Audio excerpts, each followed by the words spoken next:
بسم اللہ الرحمن الرحیم۔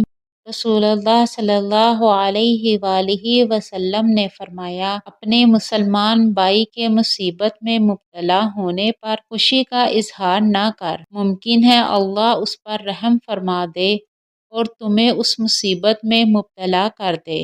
مشکوٰۃ المصابیح، حدیث نمبر 4856۔ حضرت بلال بن حارث رضی اللہ عنہ بیان کرتے ہیں، رسول اللہ صلی اللہ علیہ وآلہ وسلم نے فرمایا، بے شک آدمی بلائی کی بات کرتا ہے اور وہ اس کی قدر و منزلت سے آگاہ نہیں ہوتا، جس کے بدلہ میں اللہ اس شخص کے لیے روز قیامت تک اپنی رضا لکھ دیتا ہے، اور بے شک آدمی کوئی بری بات کر دیتا ہے اور وہ اس کی بھی اہمیت نہیں جانتا، تو اس کی وجہ سے اللہ روز قیامت تک کے لیے اپنی ناراضگی لکھ دیتا ہے۔